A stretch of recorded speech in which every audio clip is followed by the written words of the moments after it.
Hello, Archie Dunlop here with Talking Astrology with Archie on Wednesday, May the 29th, 2024.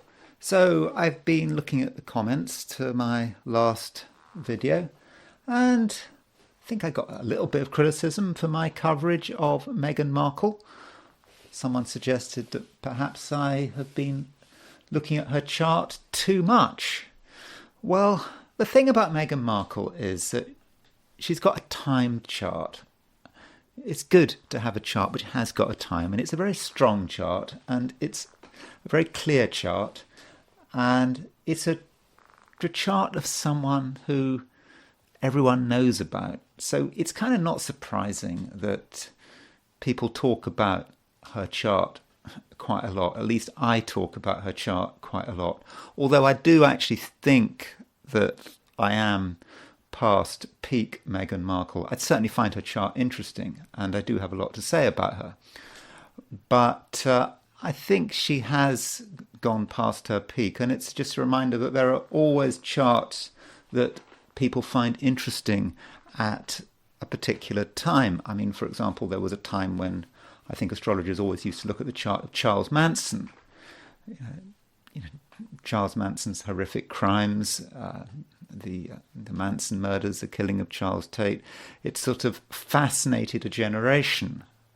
And so Charles Manson's chart, for example, if you were an astrologer giving a talk about some aspect of astrology, you could put up Charles Manson's chart and you would not have to explain Charles Manson because your audience just knew all about him, and it made it so much easier.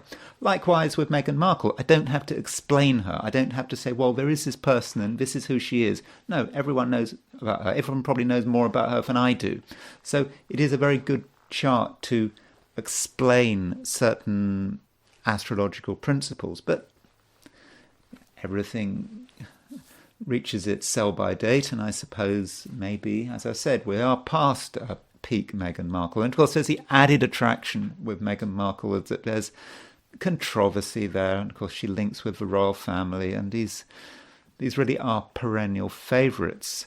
And today I wanted to kind of avoid controversy and just look at a chart that is a bit of a perennial favourite, even though he has been dead for a long time, and that is the chart of John F. Kennedy. It's just a nice easy chart to look at. It's a timed chart.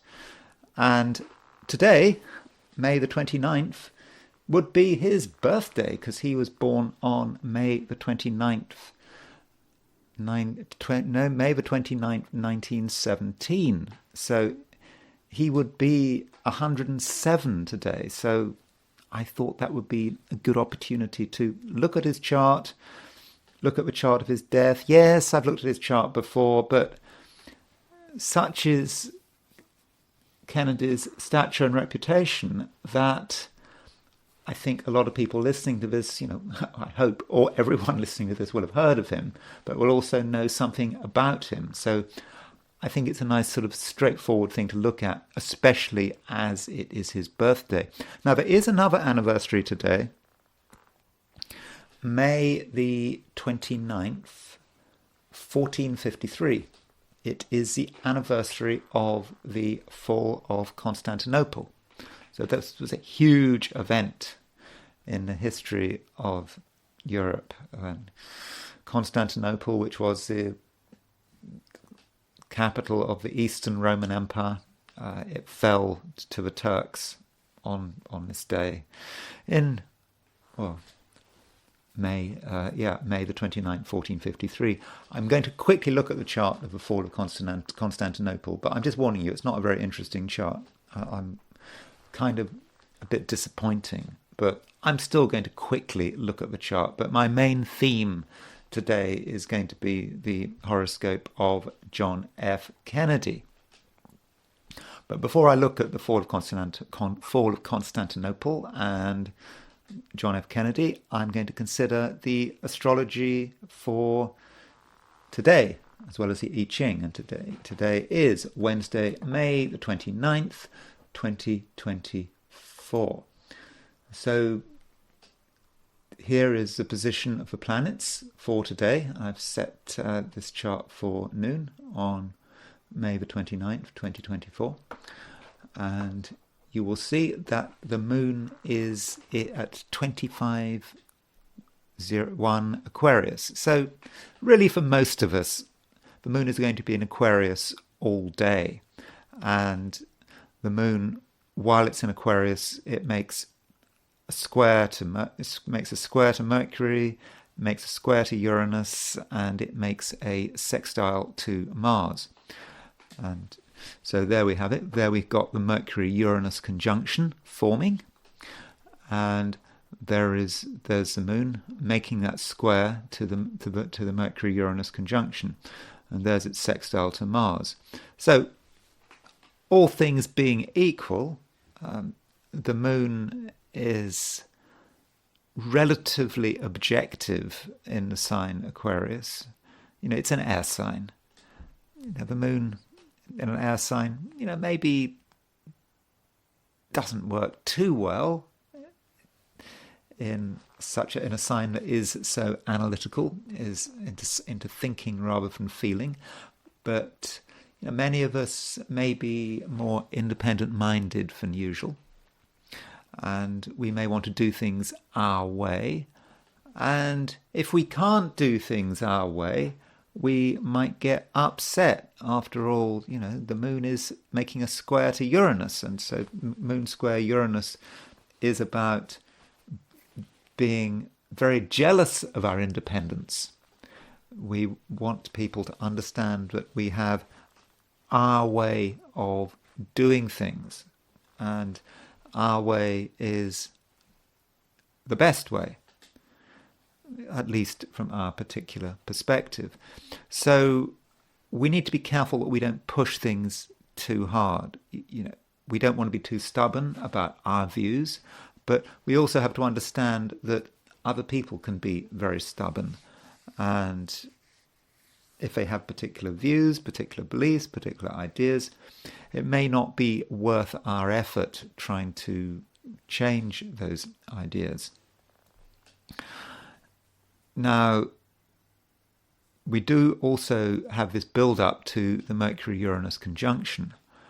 And, I was thinking a bit about this Mercury-Uranus conjunction. Remember, this Mercury-Uranus conjunction is going to be on Donald Trump's midheaven, because Donald Trump has his midheaven at around 24 Taurus. So I suspect that Donald Trump is going to really feel it. The results of his hush money trial coming up, aren't they, very soon? Is that right? Jury is about to decide. I don't know, over the next few days, I assume.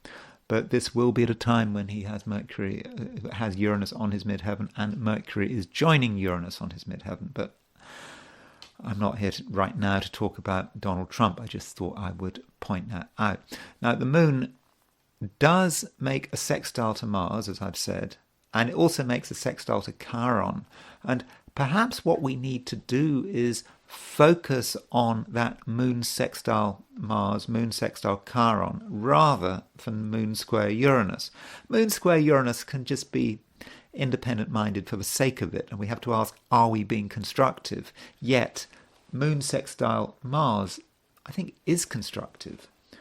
And when you throw Chiron in, it gives us the indication of doing things that can maybe make the world a better place, that relate to our understanding of the world, perhaps to our own negative experiences, and we can somehow use our negative experiences perhaps to help other people. So I do think that moon sextile Mars, sextile Chiron could be constructive. And yes, today there is an exact Mars-Chiron conjunction.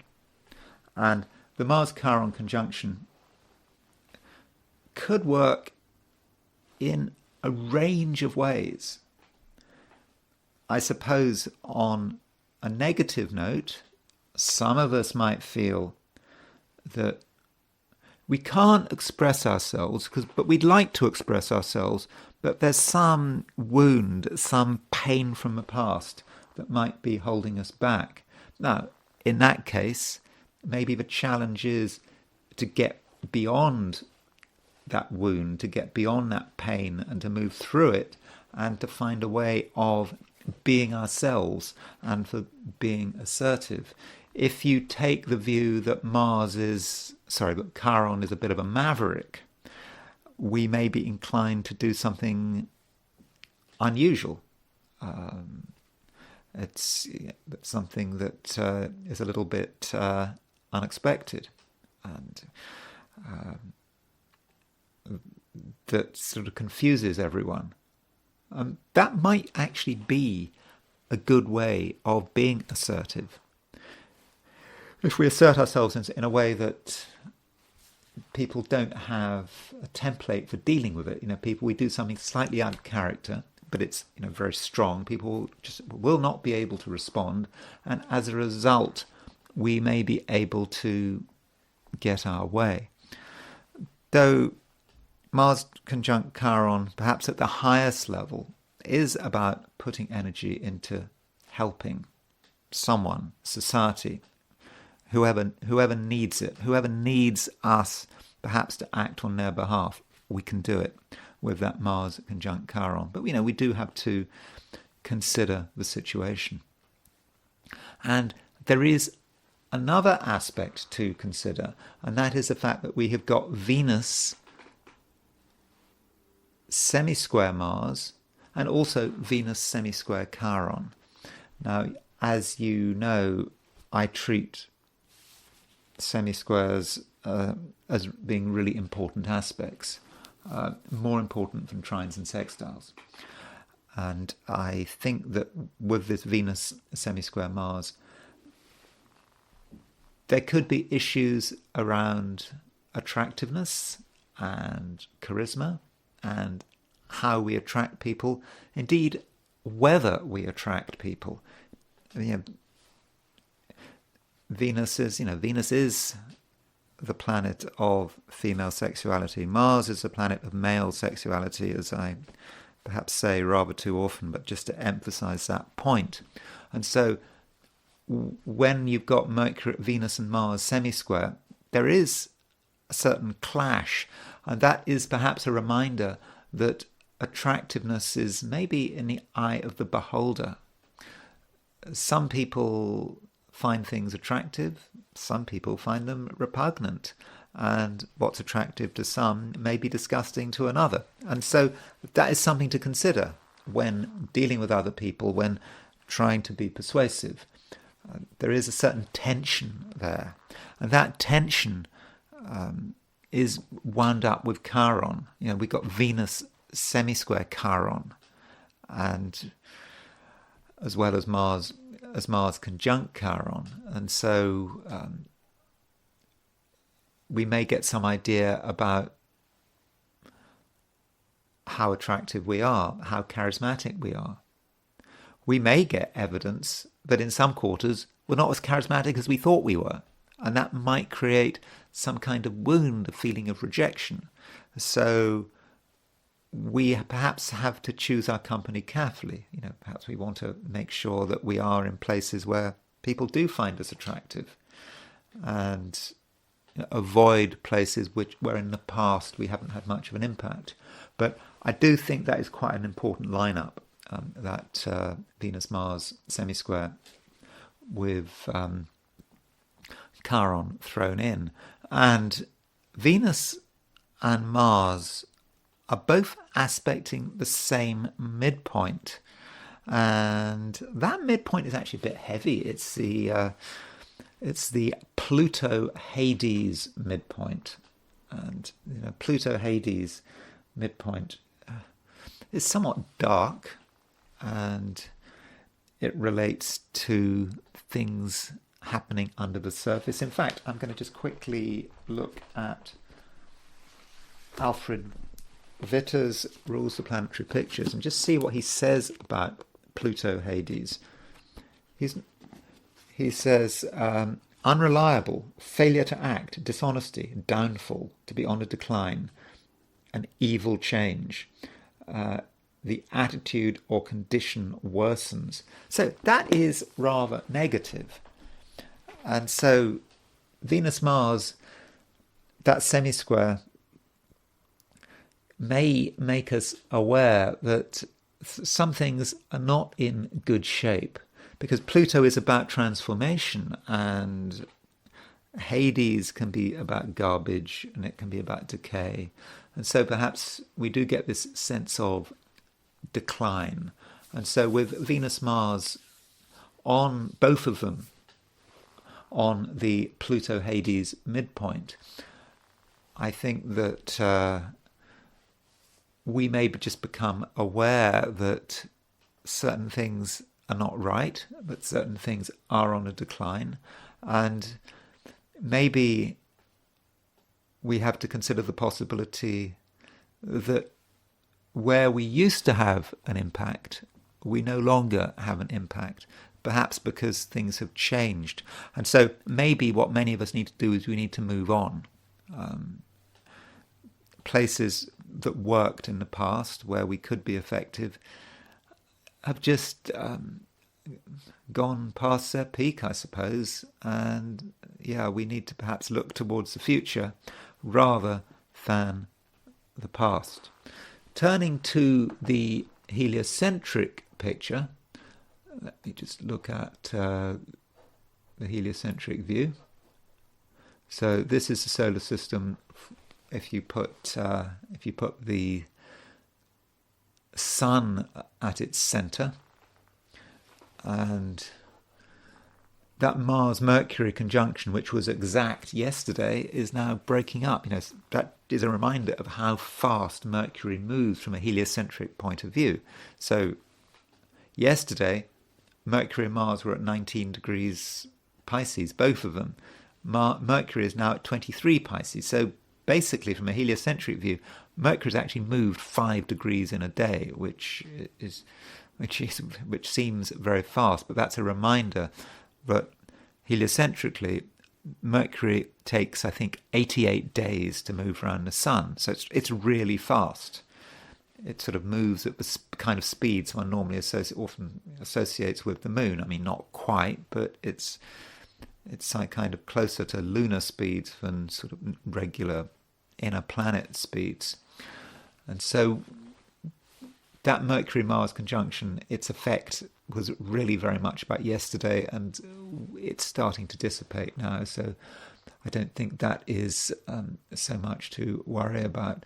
So overall, actually, I don't see a great deal going on from a heliocentric view. We can see that Jupiter, from a heliocentric view, is about to enter Gemini. I'm not too bothered about sign changes from a heliocentric point of view, as far as I'm concerned. Geocentrically, Jupiter is moved into Gemini, and that's it. But still, we've got Jupiter moving towards a trine of Pluto, and indeed, geocentrically, we've got Jupiter moving towards a trine of Pluto. So with Jupiter trine Pluto, I think that many of us are thinking about self-improvement. Many of us are just not really happy with the way things are at the moment, and we just feel that we can do a whole lot better if we were to try. And so maybe, that's what we should be doing.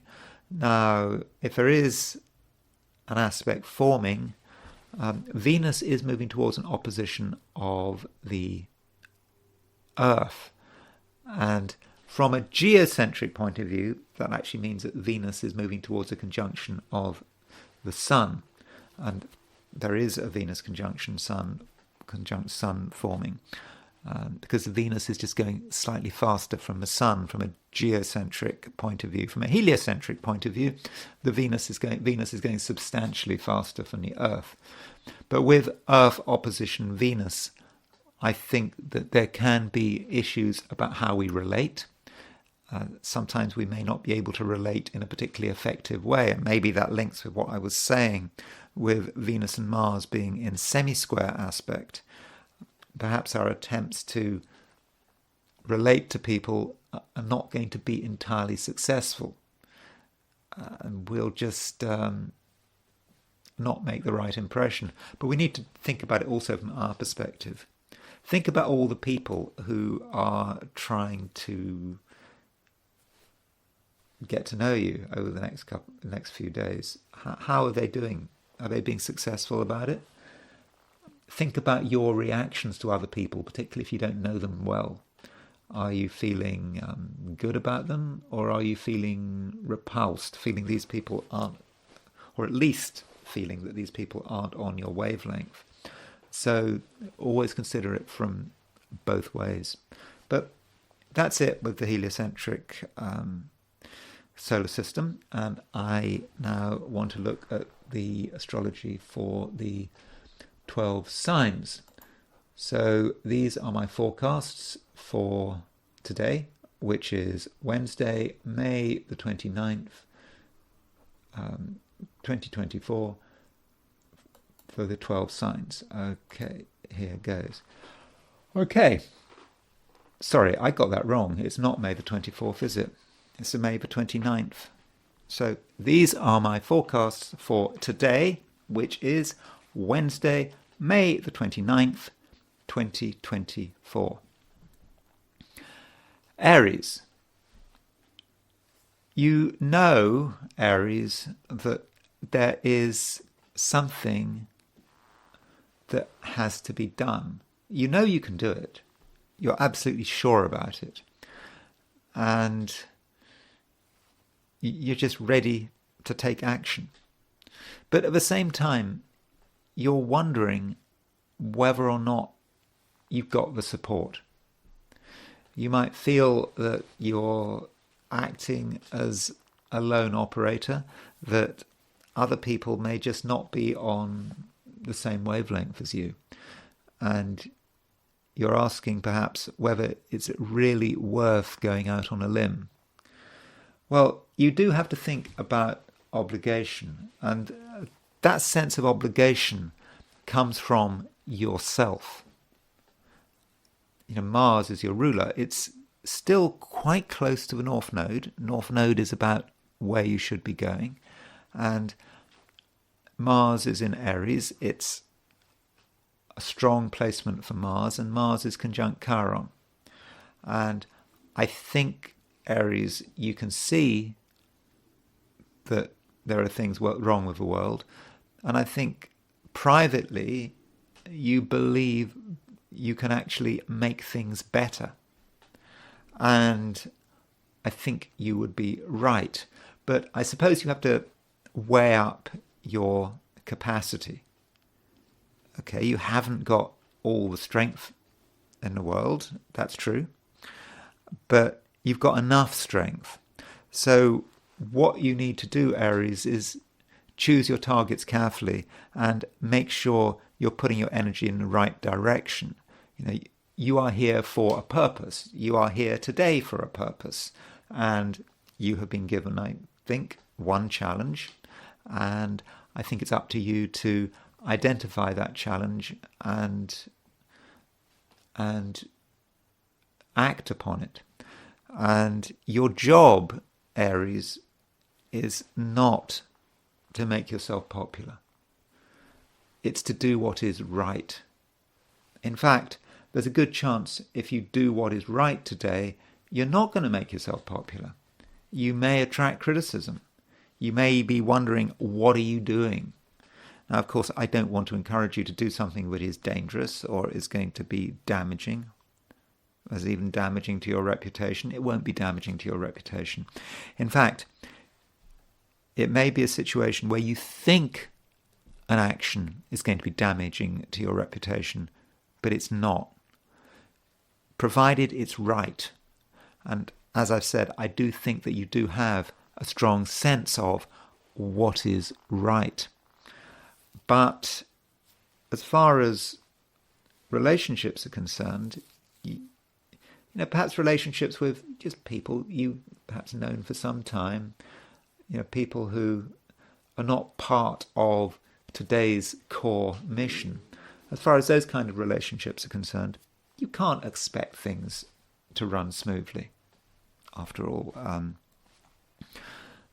Venus, which is ruler of Libra, your opposite sign, is semisquare Mars. So with Venus semisquare Mars, there is a certain tension. Even with people you know very well, you're just not quite on the same wavelength as them. And you may also take the view that certain people are just not to your taste. And it works both ways. They might, as far as they're concerned, you may not be to their taste either. And I think that you just have to accept the situation. As I said, today is not a popularity contest. But still, if you do what is right and you trust yourself to do what is right, then I think it's going to be an effective day, which in the end is going to be good for you. And I think in the end it's going to be good for your own reputation and standing. Taurus, you do believe that there are things that you can do. Things you can do that make you special. And on that score, I would say you're probably right. At the moment, Taurus, you are very inventive, and I think you do stand out because the moon is in Aquarius and it's making a sextile aspect to a Mercury-Uranus conjunction. Now, that Mercury-Uranus conjunction is in Taurus. And I think that Mercury-Uranus conjunction, which is getting stronger, there's a build-up to this conjunction. It becomes exact later this week. It does make you stand out as someone who is unique, as someone who's got something unique to contribute, who does stand out, and you do want to stand out. And with the moon making this square to the Mercury-Uranus conjunction, this allows you to be noticed. People can't help but notice you. And that's especially the case if you are working, you're going into a job, or you're involved in some kind of business activity. You are noticed, and your individual approach is noticed. Now, some people might not like your individual approach. It might not be for them, but other people are just going to find it fascinating. So you've got to pick and choose. You can't be everywhere at once. And if you want to gain from people or impress people, you've got to make some choices. Some people will be impressed, other people won't be impressed. And that's life. Turning to how you relate to other people, it is a similar picture because we have got Venus semisquare Mars. Venus is your ruler and it's in a semisquare aspect to Mars. So that means that some people are just not on your wavelength. Not just in any business and career sense, in general. And it may just be something about you, it may be something about them. And I think you have to respect that. And if you want to get to know someone for whatever reason, you can't expect it to be easy. It may be difficult. It may be that you should probably postpone it and maybe for a couple of days until the situation has cleared. But still, I suppose with Venus semisquare Mars, there is dynamic tension. So if you want to resolve something and you don't care about how it's resolved, then maybe today you should just go ahead. Sure, you might fall out with someone and never talk to them again, but at least the matter will be resolved. So do really consider that. Another thing to point out is that there may be someone who is feeling rather sorry for themselves. Someone who is actually in quite a strong position usually, but right now they're not. They're worried about something, and they may not be firing on all cylinders. They may not be firing on any cylinders, and it would perhaps be a good idea if you were to identify this person, because they could be important. And maybe it's a friend or someone you've known in the past who you perhaps haven't been in touch with recently, and it would be a good idea to be in contact, because I think at some level you can help. It doesn't mean you have to do very much. You just have to be there. So try to identify that person who is feeling sorry for themselves. Perhaps someone who is licking their wounds. Perhaps they've had a recent reverse, and you can be there to make things better, and also perhaps to provide some reassurance. Gemini. Well, just a reminder, Gemini, we are having a build-up to a Mercury-Uranus conjunction. I mean, I'm sure one Gemini who's not listening to me is Donald Trump. But, you know, he's got that Mercury-Uranus conjunction is certainly going to be hitting him very soon with the results of whatever, that Stormy Daniels hush money trial. I suspect a lot of people in America don't really understand it and couldn't care less about it, actually. But with this Mercury-Uranus conjunction, even if you're not Donald Trump, I think that you're going to be feeling it. You are going to be feeling a certain sense of tension, that something is happening behind the scenes and something has to change. And I'm speaking as a Gemini, as you perhaps know. So there is that tension for me. And it is a bit exciting. But there's also a concern. How is it going to turn out? And so perhaps if you're thinking about today, maybe you can think about Donald Trump. I know you're not the same as Donald Trump, but just kind of think about the tension he might be feeling and ask yourself, you know, whether you feel anything similar. Maybe whatever you think of him, you can perhaps at some level empathize with that. I'm sorry to bring in Donald Trump, but, you know, like Meghan Markle, Donald Trump is someone who just keeps cropping up, and I can't help talking about them. But overall, that Mercury-Uranus conjunction is exciting, and it's going to get stronger over the next few days and before it becomes exact. And I think if you want to use the Mercury-Uranus conjunction in a constructive way, it should perhaps be about realizing something. There is a point of realization coming up, and that actual point of realization may be today, because the moon in Aquarius is making a square aspect to Mercury and Uranus. And you might see something that perhaps you just hadn't seen before.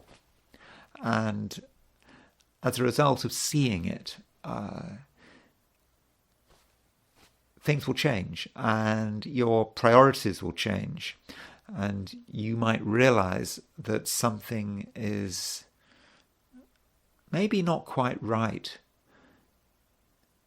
You feel uncertain, you feel confused as you start to realize something.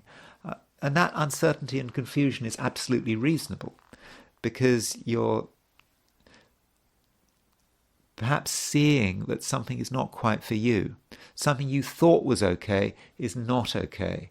It's just too difficult to handle. And that may actually then be a decision about knowing what is right for you. Isn't there that story about someone carving, like, I don't know what it was, something like a polar bear out of a piece of wood, and they're asked, how do they carve this polar bear out of a piece of wood, or this bear out of a piece of wood? And perhaps that bear is a symbolization for where you should be going. And when asked how they do it, It's not that they're creating the bear, they are carving out all the wood that doesn't belong. So it's, you remove everything that is not what you're trying to create, rather than positively doing something. So maybe that's about what's going on today. You are starting to form a vision of where you should be going, and part of that vision is all about understanding where you should not be going. It's not here, it's not there. And today there may be a realization that it's certainly not in that particular direction. Now, yesterday you might have thought this was the right direction. Now you realize it's the wrong direction. And so through a process of elimination, many Geminis may actually be getting a great sense of purpose. And I think that you're going to be helped by the fact that there is a sextile between the Moon and Mars, and that Moon sextile Mars may be about interacting with people who are on your wavelength. Because Mars in Aries, it's quite a friendly place from from a Gemini perspective. Gemini and Aries are two signs that they don't really clash with each other. They're both positive, but Gemini is an air sign, Mars is a fire sign, and so by engaging with one particular person, you might get a great sense of what you're supposed to be doing. So I think overall, Gemini, it can be quite a constructive day, but just make sure that you don't get caught on things which are overly negative. And when you realize what they are, you perhaps need to reject them. And perhaps that's what it means for the moon to be square Mercury. Moon is square Mercury, so that may be a feeling that one particular direction, which in the past seemed attractive, you'll actually realize that's actually not for you, and you actually want to move somewhere completely different. Cancer. You are somewhat wary of what's going on today. And I think that part of that is the fact that the moon is moving through Aquarius and it's making a square to Mercury and Mars.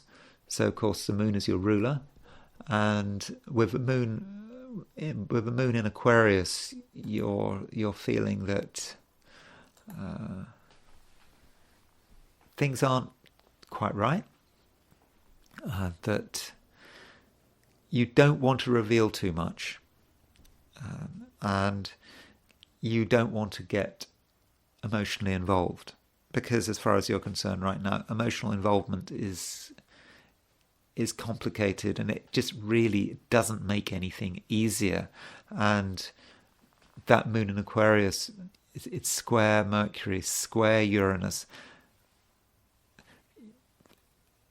Things could happen, as far as you're concerned, which you don't want to happen. And so by having a day which is as simple as possible, where you don't have to deal with other people and their complications, you're going to be looking after yourself. And I think that is what Cancerians are going to want to do. But there is a danger that you take it too far. I say this because one of the most important aspects today is a conjunction between Mars and Chiron. So Chiron is that minor planet. It's also a comet, and it's associated with healing, it's associated with doing things differently. And that Mars conjunct Chiron is in Aries. It's in a very high profile sector of your chart. And also the moon is, it's making a sextile to Mars, it's making a sextile to Chiron. And that sextile between the moon Mars, moon Chiron is indicative of what you're good at and what you're supposed to be doing. And there is certainly something you should be doing that does involve engagement. And it's not anything routine or bureaucratic. It's not like that. It's about being there, perhaps to deal with a particular situation. Now, that situation may relate to a problem that maybe a person is experiencing, or it could be an organization is experiencing, a group of people are experiencing. There's a problem there. And I think that you are very well placed to deal with that problem. And most of the problem solving is taking place at an internal level. That's Cancer trying to work it out, or what Cancer should be doing. Cancer should be trying to work it out. But once you've worked it out, you then need to make your conclusions clear. You need to make sure that people actually understand your conclusions. And by being clear about it, people are going to really appreciate it. And so I think Cancer, there is a lot you can do today which is, really constructive and very helpful. Unfortunately, it's going to be something I don't think you're going to want to do it. But it's something you can do, and I think if you really think about it, there is actually some kind of obligation there. And yeah, it might seem tough, might seem difficult, but perhaps what you have to do is you put in the work, you put in the effort, there's a blast of energy where you sort things out, and then you can fade into the background. You've done your work, job well done, and you can then start to relax. Leo. Right now, the moon is continuing to move through Aquarius. So Aquarius is your opposite sign. So with the moon in Aquarius, there may be a certain amount of work to do relating to other people. Other people can't completely be ignored. And I think you're very aware of the impact you're having. And perhaps also you should be aware of the impact you are having on them. So whatever you're planning on doing today, it's not just about you. It might feel as if it's about you. There may be no one around. You may be wondering, how is that going to have an impact on anyone? But everything you do will have an impact. And I think that it has a lot to do with the fact that Mercury is moving towards a conjunction to Uranus, and it's happening in Taurus. Taurus is a sign that, from your perspective, is connected with career, business, being noticed. And for sure, you can be noticed. And over the next few days, I think you can be noticed as potentially quite a disruptive force, if that's what you want to be. And so today, with the moon making that square to Mercury and Uranus, it's possible that something you do confuses and disrupts another party, or maybe they do something which confuses and disrupts you.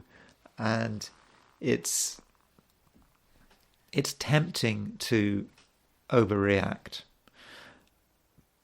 But really, it's quite positive. It should be quite positive, because disruption means that everyone is able to see things from a completely different view, and perhaps realize that their assumptions are wrong.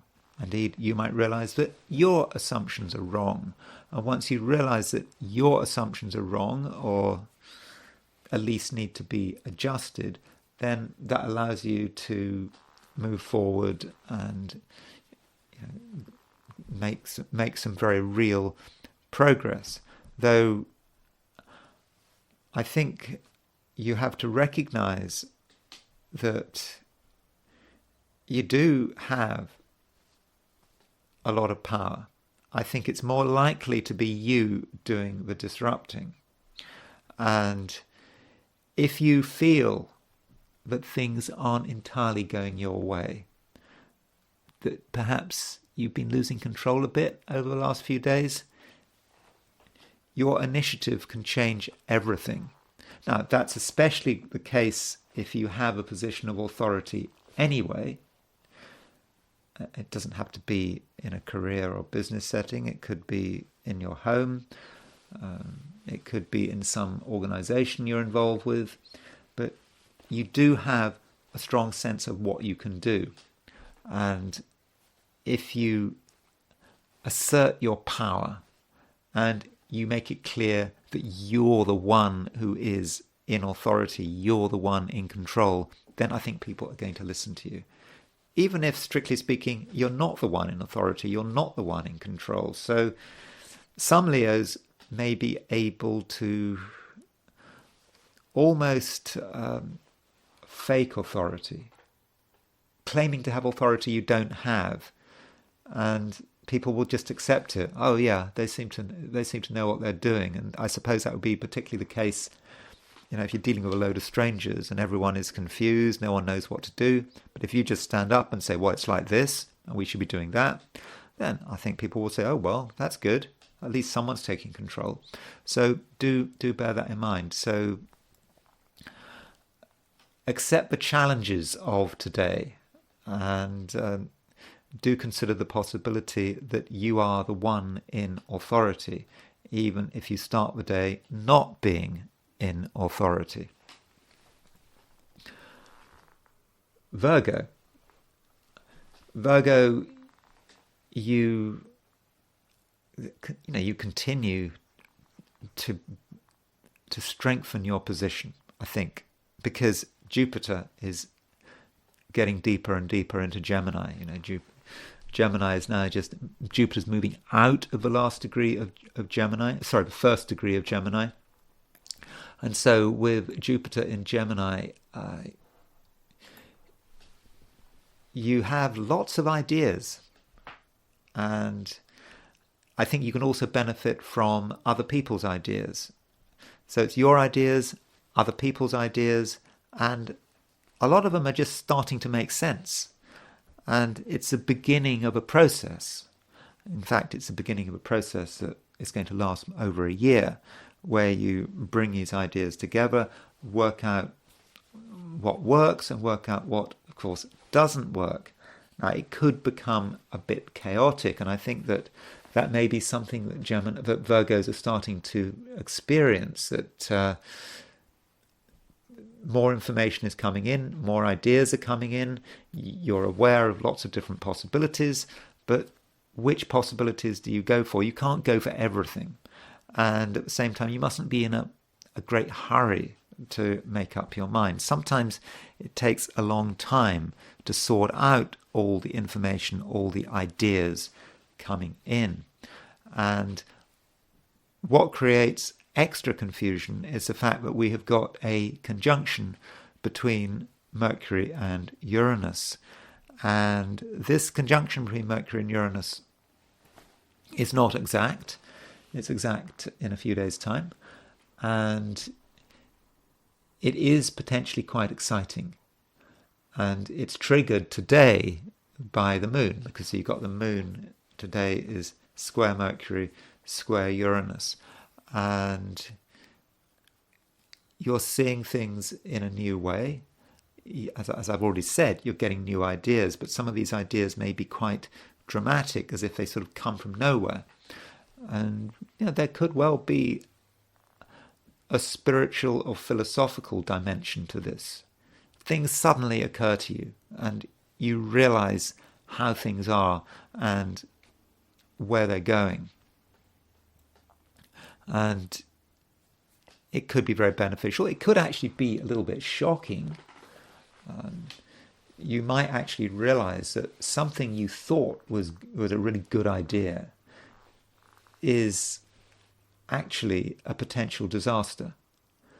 So think about what that might be. If you suddenly have real doubts about something, a real uncertainty about it, then that might be a sure sign that something is wrong. And there is no need to panic. If you realize that something is wrong, then you can take evasive action. And actually now, today, would be a very good time to be taking evasive action. You can see the way things are going. It's, I suppose, like maybe you've got a lava flow and it's slowly coming your way, but it's not going to get to you for a few days. And so you could just watch the lava flow and, I suppose, be overwhelmed by it. Or, Virgo, you can just get out of the way. You can warn other people about it. Tell them, hey, look, there's some lava coming our way. In a few days' time, we're going to be frazzled by it and burnt up. But, we've now got an opportunity to avoid it. And that really might be something that you can do. And I think that could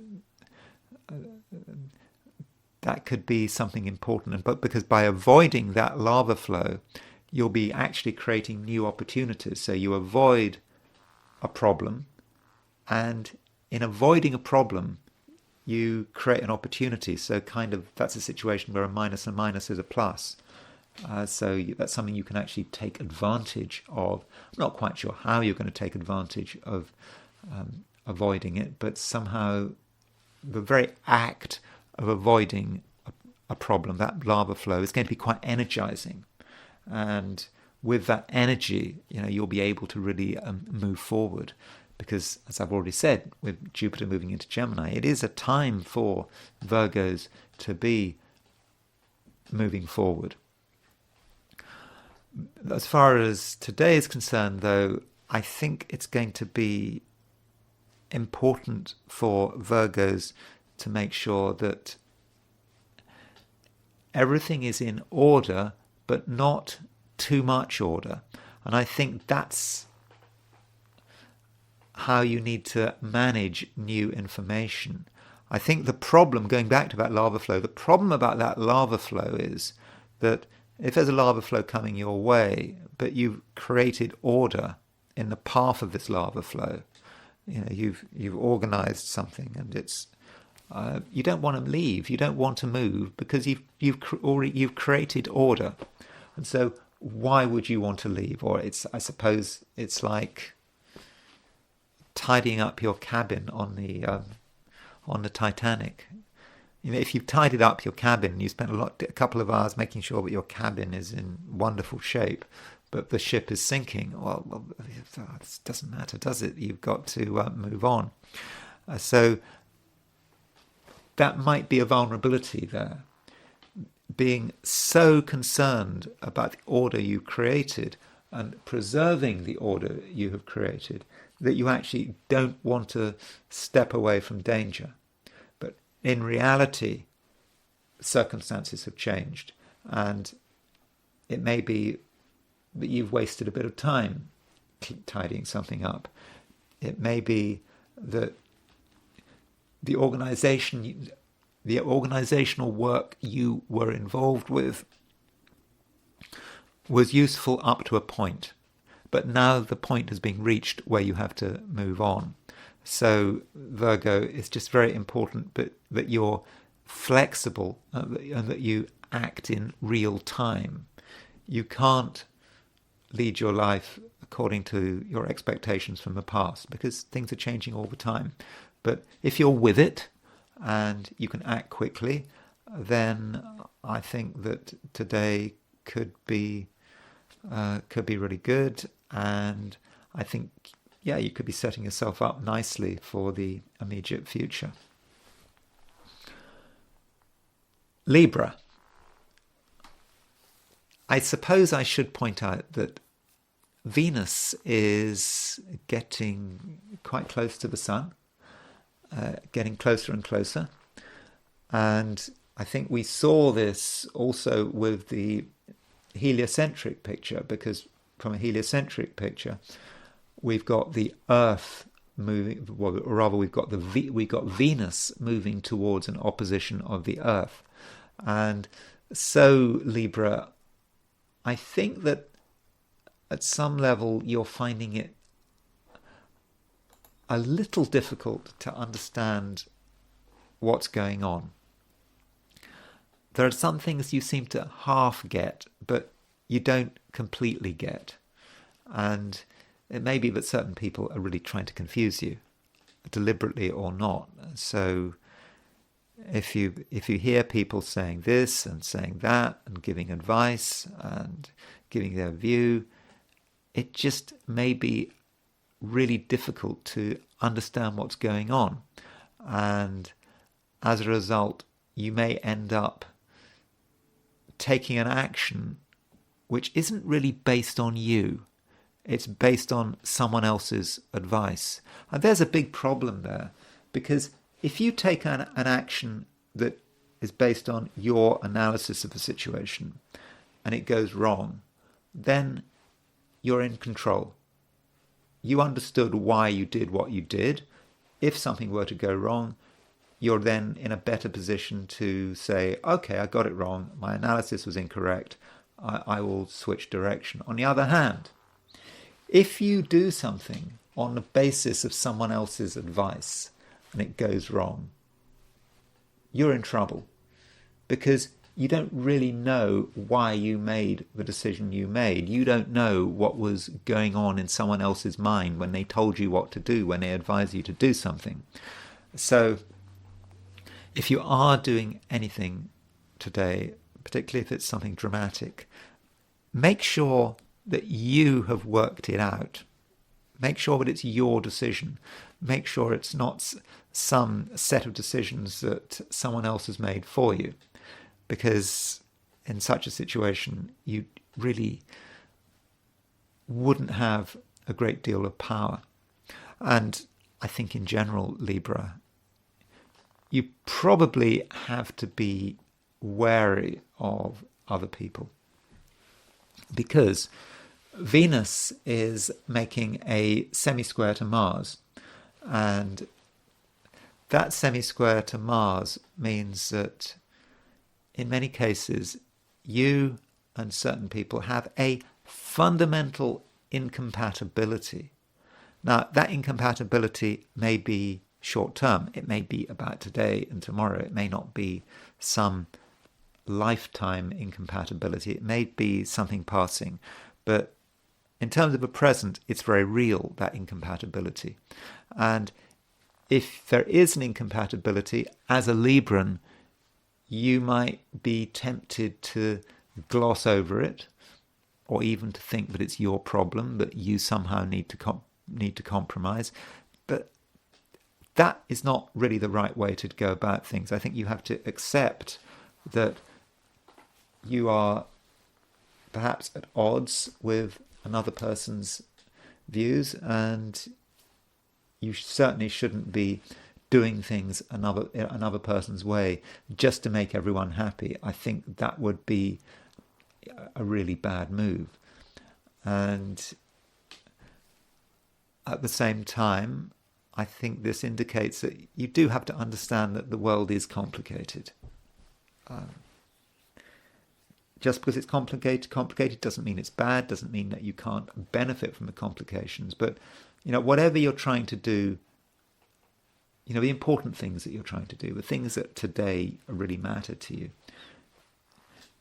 they do have implications, and you have to be ready for complications as they appear. You can't shy away from them. You can't sweep them under the carpet. If you try to make things simple, in a way, you're just making things even more complicated. And perhaps one way of dealing with complications is to pay close attention to what other people are doing. And close attention by doing that, that doesn't mean you're compromising, doesn't mean you're doing anything anyone else's way.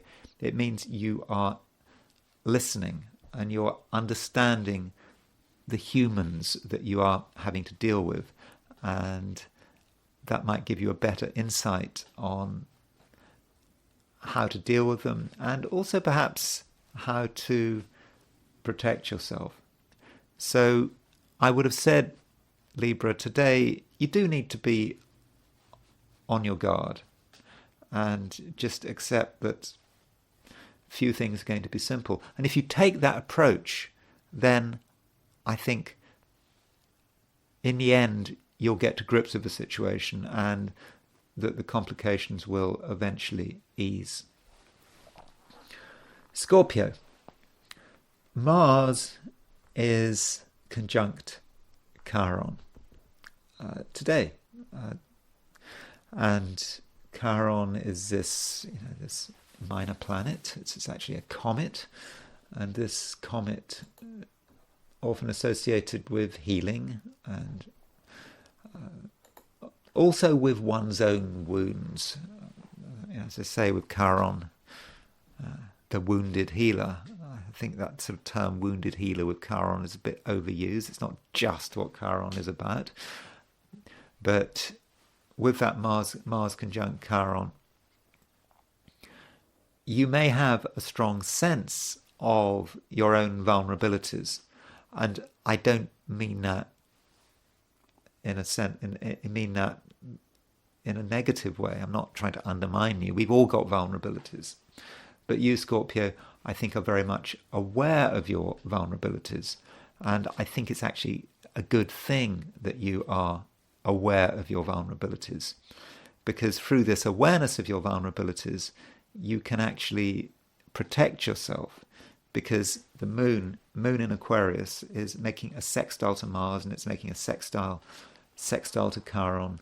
And by understanding your weaknesses, you are actually going to be able to strengthen yourself. And with the moon in Aquarius, that is quite an independent-minded moon.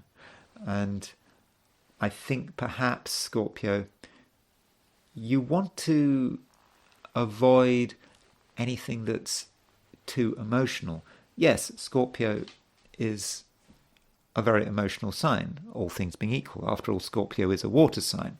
But I think that today you don't want too much emotion flying around. I think you will appreciate a certain amount of objectivity. And in fact, you kind of want to be grounded in objectivity. That's moon in Aquarius. That's grounding you in an objective and detached way of looking at the world, which allows you to distance yourself from emotional complications. And going back to this conjunction between Mars and Chiron, one approach to the Mars-Chiron conjunction would be to say that you can't help other people if you don't help yourself. What is it? Heal yourself. The healer has to heal themselves. That's the start. And it may be that some Scorpios are feeling that something has happened in the past that's bothering you. You keep thinking about it and it may be constraining you. And so perhaps you have to work on self-healing, especially with Mars in Aries, because sort of in the jargon, Aries is in Scorpio's 6th house. So Aries, if you count, Aries is the 6th house from Scorpio. And in astrology, the 6th house can be connected with health and healing. And so with Mars conjunct Chiron in Aries, there is a sense of your health, your healing, making sure that you are in good order. And the moon in Aquarius sextiling that Mars conjunct Chiron, that's what it's encouraging you to do. And it's only then that you can start thinking about the world out there and what you can do to make it better, to perhaps heal it. Of course, that's a big responsibility to heal the rest of the world. All the best you can do is to heal certain people.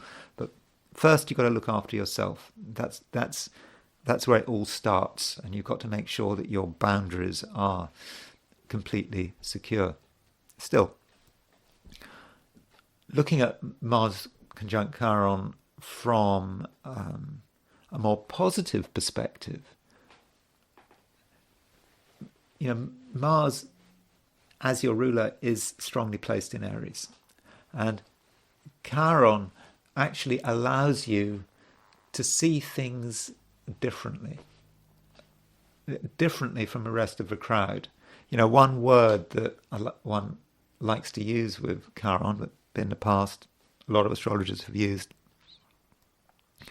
is the word maverick. And the reason people have used the word maverick is because Chiron has a very elliptical orbit, and the man who discovered Chiron used the word maverick to describe its orbit. What's his name? Charles Cowell. And I think that today you might be something of a maverick. You don't want to do things other people's way. You're not into conforming. Conformism is just not on the agenda today as far as you're concerned. You do things because you want to do them, and you're not really in the mood for explanation and apology. Now, such an approach, being the maverick, always has its risks, because you just might do something without really thinking through the consequences. But if you're true to yourself, and you remember your boundaries, and you have a certain amount of caution, then I do think that you can get away with it. You can just do something that people weren't expecting, that they weren't planning for, that may actually also confound their understanding of you. That's how we work, isn't it? We have people around us, and we just have scripts. We have assumptions about the way they're going to behave. We don't really treat them as individuals. That's human nature. We just assume they're going to behave according to our projections. And today is a day when you can reject the scripts. You've been handed these scripts. This is what you're supposed to do today. This is what people expect you to do today. Well, Scorpio, yes, it's a time to be confounding those expectations and showing the world who you really are. Now, in the process, you might get some criticism, but why would someone criticize you? They would criticize you because you're not behaving according to the script. They're criticizing you because you're not behaving like a robot. And of course, Scorpio, you're not a robot. And if you can act independently, but also sensibly, then I'm fairly confident that you'll be doing the right thing. Sagittarius. You have a certain sense of excitement today.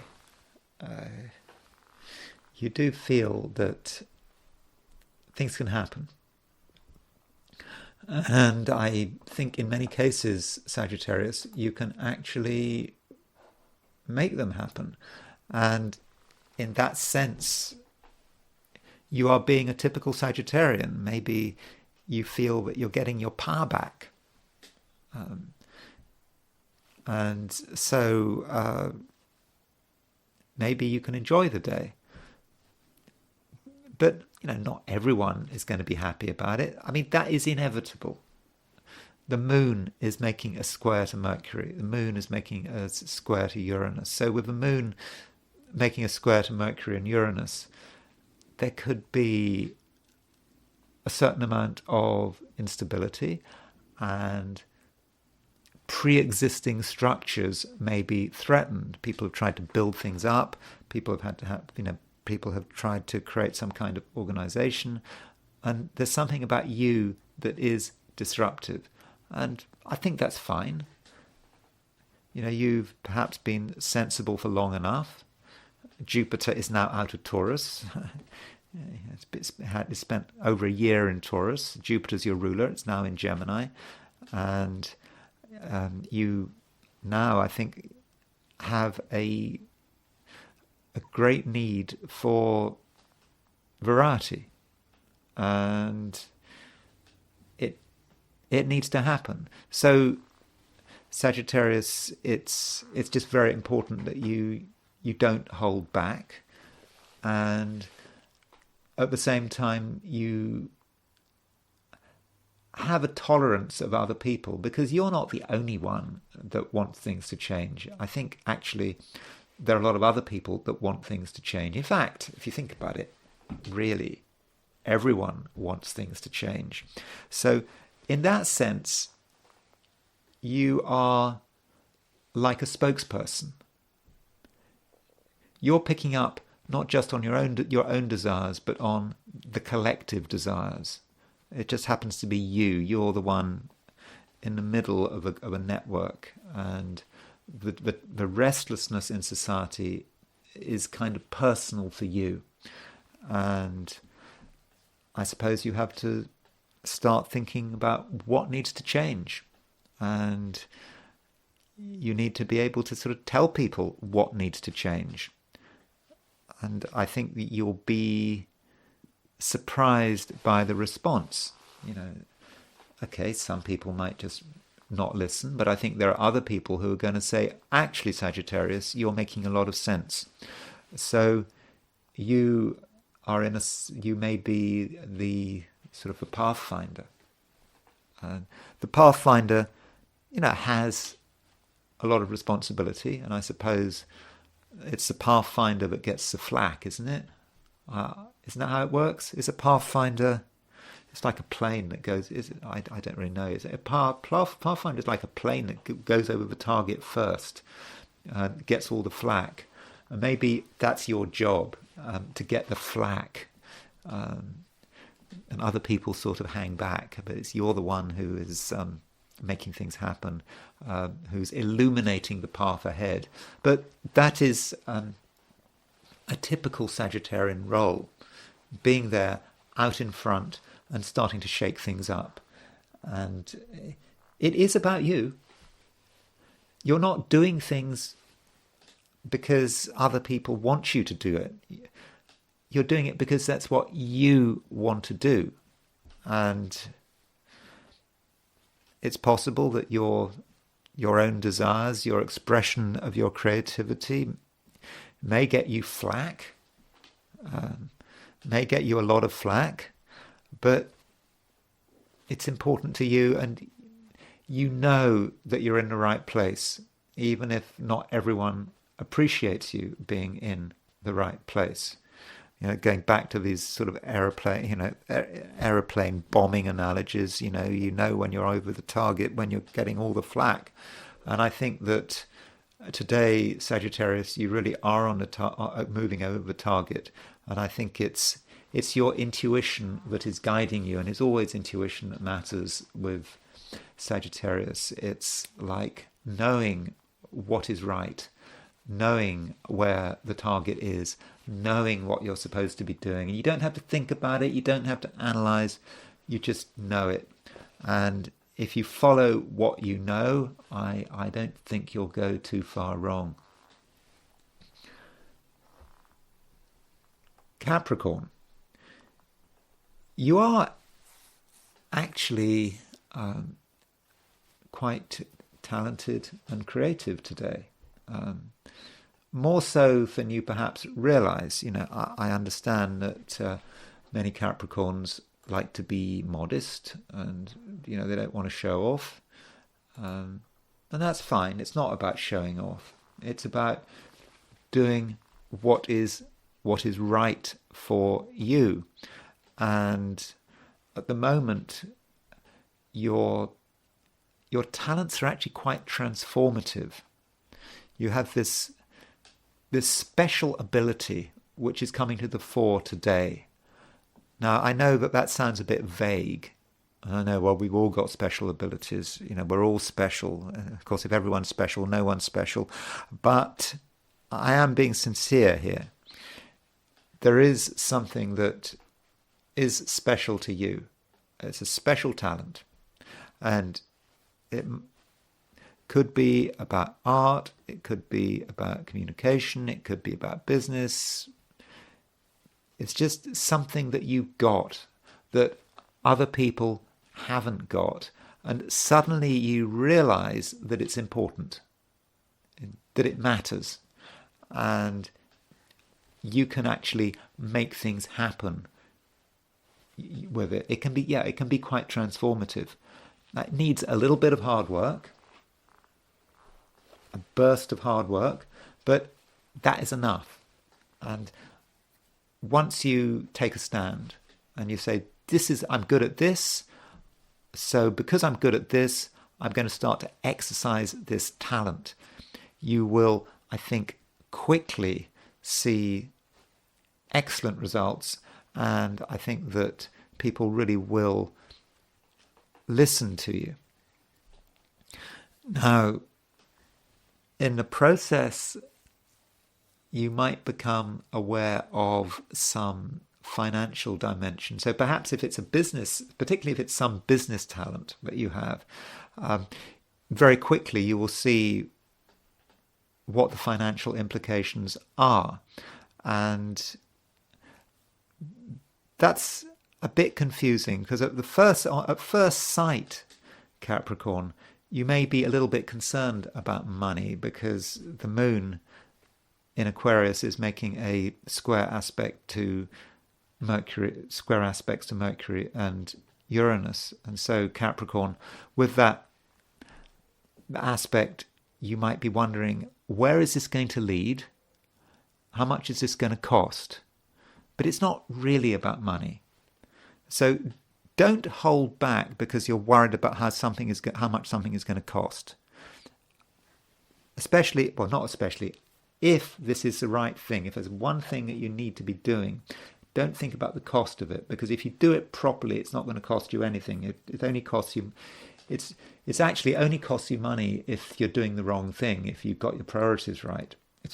Priorities wrong. If you've got your priorities wrong, then that could be expensive. But you're not going to get your priorities wrong. You have a good understanding, I think, of what you should be doing, and the moon is making a sextile to Mars, and I think that moon sextile Mars is really going to allow you to sort things out very quickly, with a burst of controlled energy. So that, I think, Capricorn, is the broad picture. And that's what really matters. It's about doing what you're good at. Not just doing what you're good at, but doing what you are very good at. And if you do if you follow that one thing that you're very good at, then I don't really see how you can go wrong. And probably that's all there is to say today. Though you shouldn't feel that you have to do everything on your own. I think that you will get support, and if you feel that you're involved in something that you don't quite have enough power or energy to see through to the end, then I think that you can get assistance. You don't need too much assistance, but someone who perhaps has more energy than you may be able to help you just get across the line. So Capricorn, just don't feel that you have to do everything on your own, because if you need help, I think that help will certainly be available. Aquarius, the moon is now moving through the last degrees of your sign. And as the moon moves through the last degrees of your sign, you feel, broadly speaking, that you're on the right path, but there's a certain feeling that things aren't maybe moving as fast as they should be. So some Aquarians might be feeling a little bit impatient. You want things to happen quicker. And there's a temptation to push things. And if you were to do that, then things might actually come to a standstill, and that's not what you want. And one reason they might come to a standstill is because you are annoying someone. if you're in too much of a hurry, your intentions will start becoming clear. People will start to think, hold on, why is Aquarius so impatient? There must be a reason for Aquarius's impatience. Let's investigate further. Let's not move any further. Let's really work out what's going on. So Aquarius, what you don't want to do is put people in a position where they ask questions or ask too many questions. So you need to take things slowly and give an appearance of being calm, even if deep down you're not calm at all. Because in that way you can make things happen and move to the other side, move to your destination.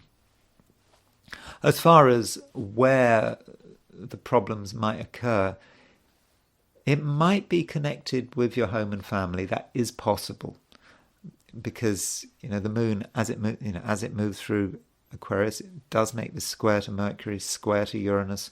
Mercury and Uranus are in Taurus, which it's quite a home-orientated sign for Aquarians. So the reaction of your family and your home could have a bearing on how quickly you can get things done. And perhaps the less involved family and friends, close friends, are with what you're doing, the easier it's going to be, though it might be the case that you need to get someone's advice, or that you should listen to what someone says. Someone has got something to say, and I don't think you're necessarily going to like what they say, but at the same time, it could be quite useful. Though through these challenges and through this stop-start day, which I think many Aquarians are going to experience, you could in the end actually learn quite a lot. And when you actually micro-analyze what you're doing today, you might start to realize that some actions are more successful than other actions. And so perhaps you need to focus on what is working and why it is working. Generally, if you're doing something that is right for you, it will work. If you're doing something that is not right for you, or where you're hesitant, where you haven't fully made up your mind, where you can't really explain yourself properly, then it's not going to work. So perhaps you need to just concentrate on what is working and perhaps regard it as some kind of bridgehead. You look at everything you're doing, then you focus on the one thing that is working, and then you throw all your resources into what is working, and then you can make your breakthrough. And if there is any opposition from the outside world, then they will really understand what you're doing and what you're trying to achieve. And if you have to have an argument or you have to explain yourself, well, you'll be able to get through it. So perhaps, Aquarius, it's a day when you've got some of the answers, but not all of the answers. And I think you just have to be aware of where you are, where your weaknesses are. I think that is important. One final point I should make is that you may find that you have to pay some consideration to authority. Authority is important today, and there may be moments today when you come across an authority which you can't really argue with. Now, that authority might be about the rules. You realize that there are a set of rules constraining your activity. It may be about another person who is in a position of authority. It might be formal authority, it might be an authority that they just have because of their knowledge.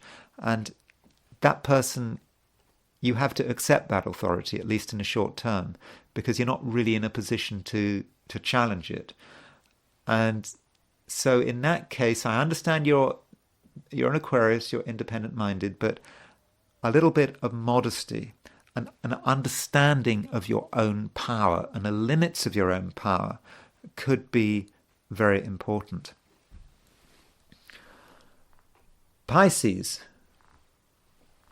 you probably are not in the mood for doing anything too dramatic. You're still working out what's going on. A lot of things right now aren't entirely clear, and perhaps Pisces, you feel you just need a little more time to relax and take on board what's going on. I mean, it's a time when there are changes. You've just had Jupiter, your ruler, moving into Gemini, and that is something that is going to take you time to really understand and to take on board. So don't be in a rush, but also understand that Jupiter is moving towards a trine to Pluto. I think I've already talked about this. This is a time when Pisceans are not actually complacent.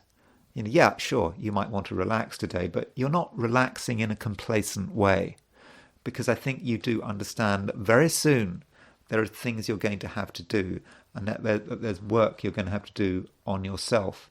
So I don't think you're being completely lazy. I think that you want things to be better, and you know that in order for things to be better, you have to put in the effort. You know that, so I don't think there's any sense in which you're missing opportunities. Now, one thing that perhaps we need to consider is the fact that there is a conjunction between Mars and Chiron in Aries. And that Mars conjunct Chiron in Aries is exact. And that conjunction may say something about your finances and how you relate to your finances. I think that some Pisceans might feel that their finances could be better. Now that relates back to what I was saying about self-improvement. Things could be better, things should be better. And you may be thinking about how you can make things better, and you may feel that perhaps in the past you've been treated unfairly, that you were owed some money and it wasn't given to you, or maybe in terms of what you're being paid, you may feel that you're not being paid enough, that you're having to put up with a relatively low, could be a low income. That is possible. Some Pisceans are going to feel they're not being paid enough, or if there are regular payments coming in for whatever reason, you just feel that these regular payments aren't big enough. And with this Mars conjunct Chiron, there may be a certain sense of a financial wound. Now, I know we're supposed to be all spiritual about it, and we're supposed to think that money doesn't matter, but actually money does matter. And I think money does matter for you. And what you don't want to do in a financial sense is to martyr yourself. If you feel that you should be making more money, or you feel that money is owed to you, or you feel that you've been the victim of some injustice, then that's fine. Accept it. You don't have to apologize for it. And you need to think about ways in which you can resolve the issue. And yeah, there is this Jupiter-Pluto trine coming up. Okay, it's not exact today, but it is coming up. You're starting to feel it. And when you put that together with Mars conjunct Chiron, I think there's a sense in which you now have to think, how are you going to take control of the situation? And how are you going to cure any financial wound that you might feel. Now, it might seem a situation that you can do nothing about, but in fact, it does seem that it's a situation that you actually can do something about. So maybe that's what you need to think about now as the moon moves through the end of Aquarius, getting ready to move into Pisces. And of course, when the moon moves into Pisces, which actually happens if you're in New York, the East Coast, it happens at 8:33 p.m. this evening. Happens even earlier if you're on the West Coast, in California, Oregon, Washington State, British Columbia. That happens at 5:33 p.m. So late in the day, as the moon moves into Pisces, you might start to have some insight about what needs to be done, and you actually might be ready to take the initiative. So just overall, Pisces, don't feel too sorry for yourself. Don't feel a victim, particularly if money's involved, because it does seem that there's something you can do about it. And those are my forecasts for the 12 signs. And I now want to look at today from the perspective of the I Ching. So I asked the question, what is Wednesday going to be like for those watching the I Ching section of this video? And the first hexagram I got was hexagram 58, the joyous. And it sounds great, doesn't it? The symbol here is of two lakes, one above the other. And so with the joyous, we might feel that we are happy, things are moving, because you've got all that water. There's a lot of water here in this hexagram. One lake above another lake. And, we do have a moving line. The bottom line moves. And so with the bottom line moving, that indicates that we can be very self-contained.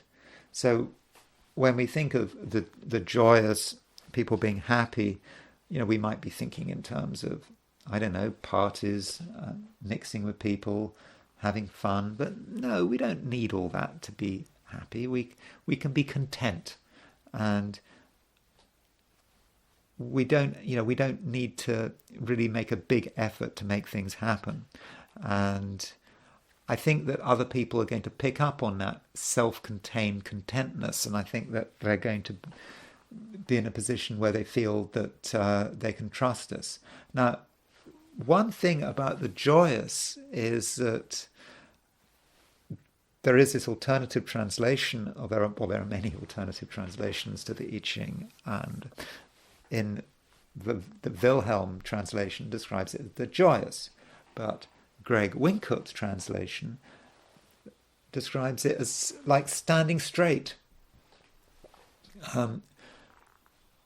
which gives us a completely different view of it. So it's saying, but whatever we're doing, we need to stand up straight. We need to be in control, and we must not allow ourselves to be overwhelmed by events. Rather like, I suppose, if you've got a lot of water and if you've got a tide coming in, I suppose there's a danger that we're going to be knocked down, I suppose. But we have to stand up straight. So when there's all this enjoyment and people being happy around us, we mustn't be overwhelmed by it. We need to stand up straight and understand our responsibility. And we certainly mustn't be carried away by it, because then we will achieve nothing. And this hexagram 58, does move, and it moves to hexagram 47, which is oppression. At least that's how the Wilhelm translation describes it. The oppression, which seems bad, but what it's really about is having responsibility. We've got things to carry, and this goes back to that moving line on the previous hexagram of the joyous, that moving line is about being self-contained. We don't need other people to enjoy ourselves. We don't have to go to wild parties. We understand our responsibilities. We are self-contained. We have a general satisfaction and confidence, and that allows us to take on a big burden without complaining about it, and knowing that we're strong enough to bear that burden. And the I Ching is absolutely clear that we get through. This burden is not going to break us. It's not going to destroy us. We will be able to get through. So we've set ourselves up nicely with 58, the joyous. We've developed a quiet self-confidence and a good, positive mindset. And then we take the burden. We understand that in the short term we're not going to get much support, but it's okay. The universe is with us, and we will be able to carry this burden to wherever we need to carry it. And our efforts will be recognized. And so it seems a bit difficult from a surface point of view, but actually it seems to me to be very useful, and we shouldn't doubt ourselves. We do have what it takes to achieve our aims. Okay, it may not be fun at times, but we will get to the finishing line. Now I want to talk about two things. First thing is the Fall of Constantinople, and the second thing is John F. Kennedy. Now, I'm not going to say very much about the Fall of Constantinople, because the chart is not particularly interesting. It's a piece of history that I don't know a great deal about. But clearly it was an incredibly important event. And it wasn't just like the fall happened on one particular date. Yes, it did happen on one particular date. That's when, the Turks were firing these massive cannonballs. I didn't even realize they had such huge cannonballs. I think the cannonballs were weighing like a ton or something. I don't know. It was major artillery, and this was 1453. So I hadn't realized that people were using such heavy artillery at so early a stage. And they broke through the walls, and it was all very unpleasant. You can look up the details of what's supposed to happen. Of course, apparently a lot of the details were Christian propaganda to make the Turks look bad. But there were massive atrocities on both sides in the run-up to the siege. People executing each other in unpleasant ways right in front of the enemy. Really not nice. But it had been building up for some time. I think that people knew that Constantinople was going to fall. The fall of Constantinople had, I think, a fortunate impact as it was happening. I mean, the Turks were trying to capture Constantinople for a long time, and a lot of knowledge flowed from Constantinople to the west, and so it had an important part in the Renaissance. Perhaps if Constantinople hadn't, particularly the late Renaissance, it was an important moment. The fall of Constantinople, because it allowed information to flow west, and it wasn't just being kept in one place. And so looking at the chart of the fall, I don't know exactly what time it happened, but this is the fall of Constantinople. Now it says June the 7th, 1453. Now it wasn't June the 7th, it was obviously May the 29th, but this program insists, or really encourages me to convert everything to the Gregorian calendar when it should have been a Julian calendar, but this is the chart for the fall. So I think it happened just after midnight and when it started, and I suppose it would have really happened a few hours earlier. A few hours later. And I suppose the main theme here is the moon is about to change sign into Pisces, so maybe the moon was at 28:11 Aquarius at midnight, and maybe as the moon moved into Pisces, that is when Constantinople fell. And there was a square aspect between Mars and Saturn, an exact Mars square Saturn square, and I suppose that might just indicate the death and the destruction that happened at the time of the fall of Constantinople. And it wasn't just the death of people, I suppose it was the destruction of churches. As the city moves from Christian control to Muslim control, inevitably there's going to be a big upheaval there. And it's also part of the Saturn-Uranus cycle. Things are changing. There was a Saturn-Uranus square just before Russia invaded Ukraine. I think that was in 2021. I did a video about it when I was talking about Vladimir Putin. But there was a Saturn square Uranus just before Russia's invasion. And maybe this is an indication of a change. This huge amount of tension, and then it happens. And so we had Saturn-Uranus square, had been over, actually the Saturn-Uranus square when Russia invaded Ukraine, I think had been in 2021. So it was in the build-up to the invasion. Likewise, with the fall of Constantinople, there was, when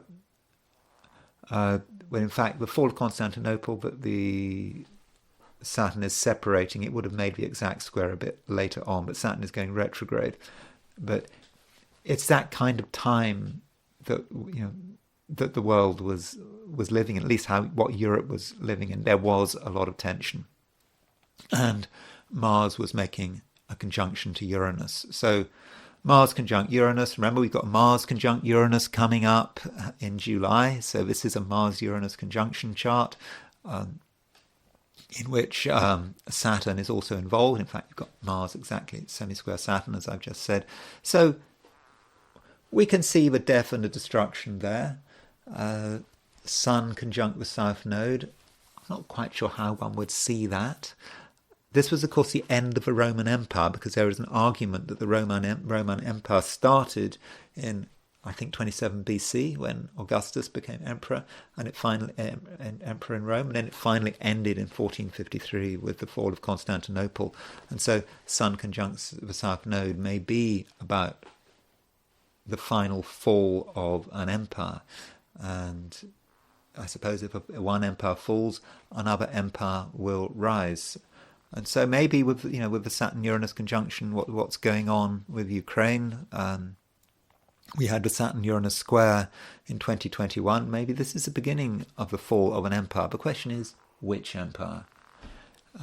That depends on your perspective, and it depends on your bias. But I don't really want to say anything else about the fall of Constantinople because I want to focus on John F. Kennedy, and it would be his 107th anniversary of his birth. And so here is John F. Kennedy's horoscope. Now, the astrologer Alan Leo,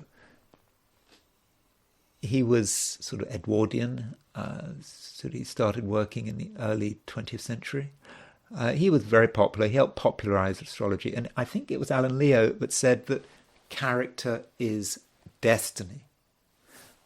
That, you can worry about transits and progressions and solar returns and all of this kind of stuff, but maybe all of the events in your life are in your natal chart, and you don't have to sort of move too far beyond that. So but indeed, if you are going to use transits, progressions, whatever, you have to consider what is the potential of the chart.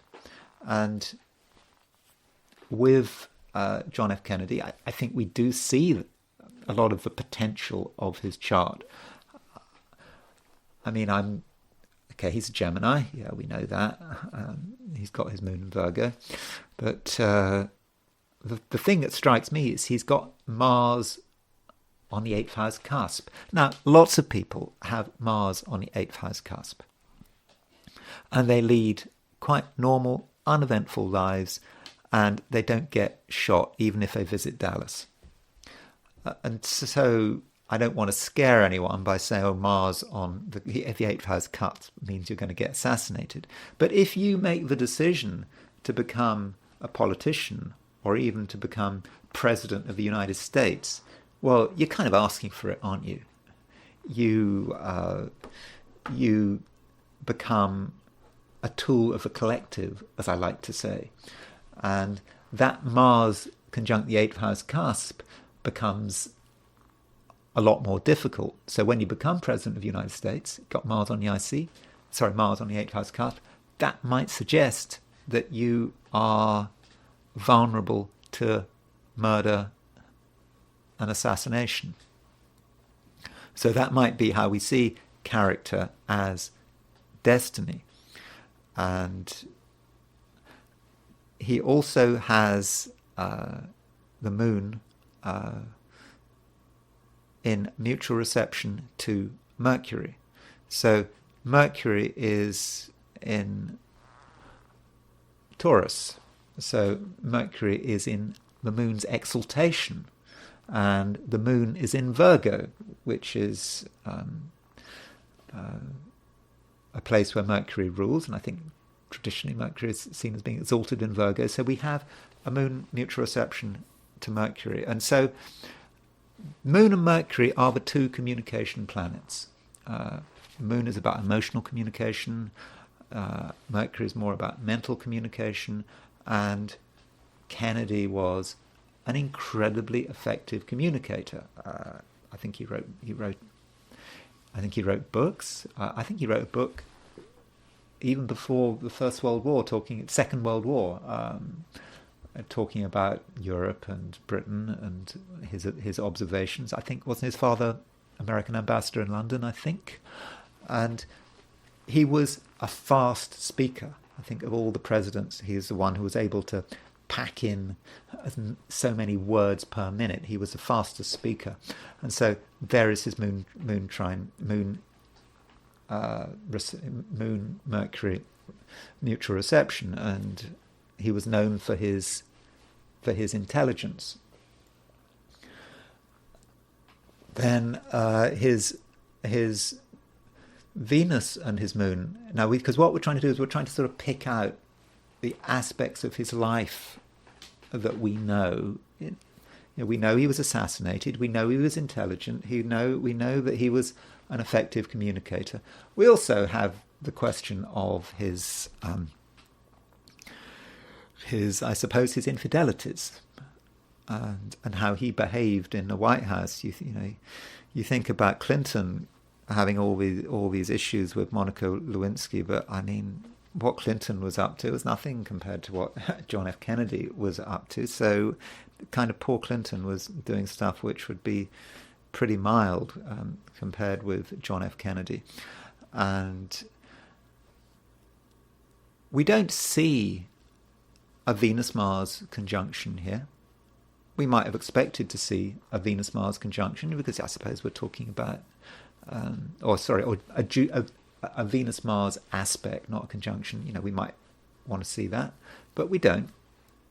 What we do see is Moon-Venus square. So Moon in Virgo, square Venus in Gemini. And Moon and Venus are two female planets, so they are projectable. That is what he is seeing in the opposite sex. And so we have two aspects of the opposite sex here. And I would have said that Moon in Virgo could represent a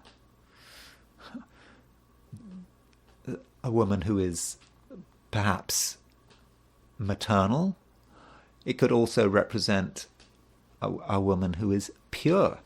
Moon in Virgo, Virgo, the Virgin. Then you've got Venus in Gemini, which gives another aspect of femininity. And in his case, I think that Moon square Venus it's a classic. I know it's a cliche, but it's just so obvious, the Virgin and the whore. I mean, that seems to really clique, or at least the mother and the whore. So you've got Jackie and Assis, this perfect wife, perfectly manicured, groomed wife, the ideal early 60s wife, or everything a wife should be. And then you've got the other women he's involved with. For example, Marilyn Monroe. I don't know quite what the precise relationship was with Marilyn Monroe, and of course it was Marilyn Monroe that sang him Happy Birthday. Was that his last? It's 1962. She sang his birthday famously. And so there's his moon square Venus. And I think that moon square Venus may say something about his sexuality and his attitude to women. So I think we've got a chart which is, I think, quite descriptive. We've got Saturn in Cancer on the midheaven. Now there are a couple of midpoints that are probably worth paying attention to. He has Saturn conjunct the Sun Moon midpoint. And so when you've got a planet conjunct the Sun Moon midpoint, that planet becomes really important. And in fact, that planet is Saturn. And so he is a Saturn figure. Saturn on the midheaven. Okay, it may be in its detriment in Cancer, but it's on the midheaven. That's him as a leader, conjunct the Sun Moon, taking his responsibility, taking his authority very seriously. So that's one aspect of his midpoints. And additionally, the hypothetical planet Zeus was on his Sun Moon midpoint. So Zeus, let me just show you. Let's just look at these. Let's put the hypotheticals up there.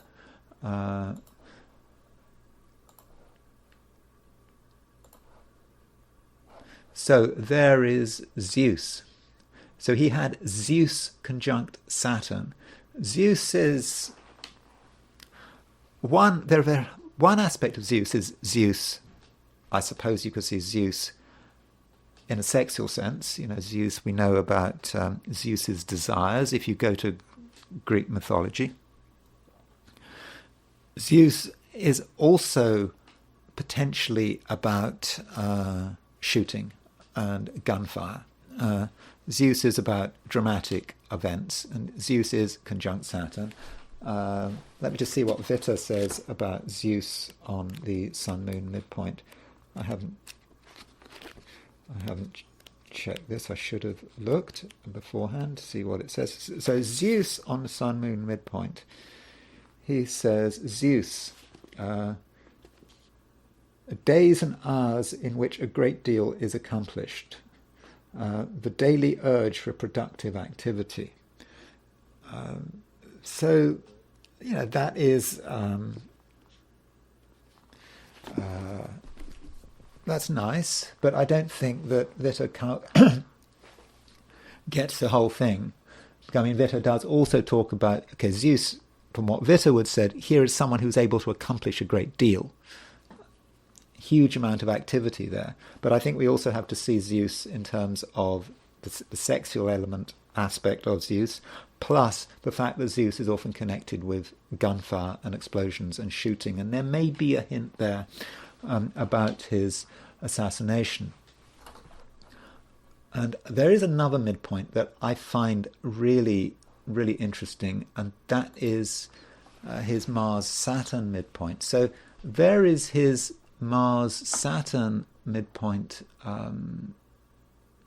So there's his Mars, there's his Saturn, and so his Mars-Saturn midpoint is sort of late Gemini, and I think it's at about 26 Gemini, and where is it? About 22 Gemini, and so he's 22 Gemini, yeah. So he has got Cupido, semisquare, his Mars-Saturn midpoint. Now, Cupido is a hypothetical planet connected with love and marriage and union and community. And Mars-Saturn is a death aspect, and in his case. And so with Cupido on the Mars-Saturn midpoint, that midpoint, that combination, Cupido hitting the Mars-Saturn midpoint, is saying something about the nature of his death. And of course, he was shot sitting next to his wife. And I think that is a perfect description of Cupido, the planet of union, love and marriage, on the Mars-Saturn midpoint. The Mars-Saturn midpoint being about death and destruction in this particular case. So you could say that the chart was actually saying something about the nature of his death. And I suppose his death is something we do want to consider, and the question is, how predictable was his death? And he was shot on November the 22nd, 1963. So I thought, it's a good idea to look at what was going on that date, in terms of what was happening on that date and how it affected him. So transits, we should remember, are not the whole story. I mean, it's very easy to use transits, but transits don't always work. That's just a warning there. So in a ring, we've got Kennedy's chart. On the outer ring, we've got the positions of the planets when Kennedy was shot, and the key, one of the key configurations when it happened was the fact that you had a Chiron-Uranus opposition, which was square Mercury. So Mercury square Uranus, Mercury square Chiron. Mercury was on the T.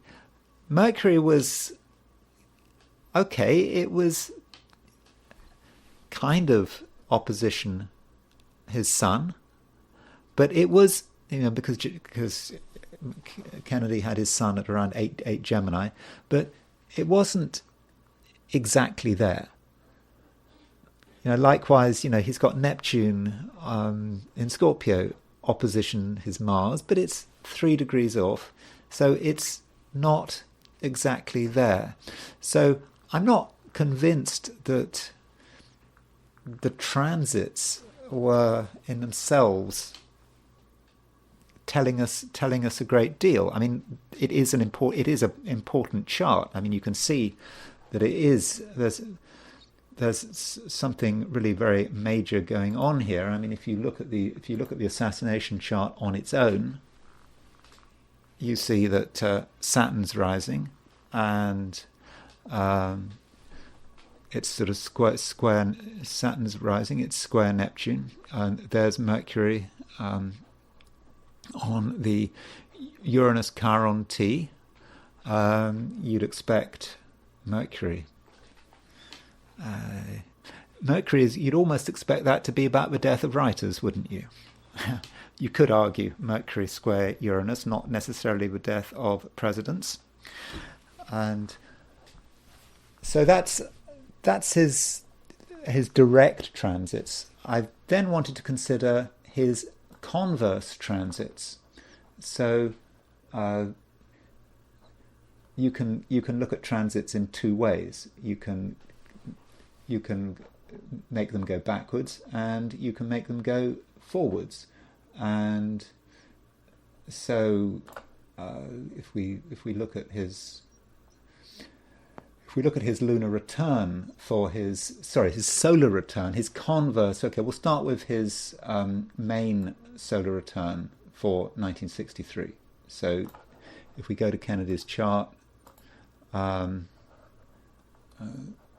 Kennedy's natal chart would be Okay, there's his natal chart. So can we see his death from a perspective of solar returns? So let's do his solar return for 1963.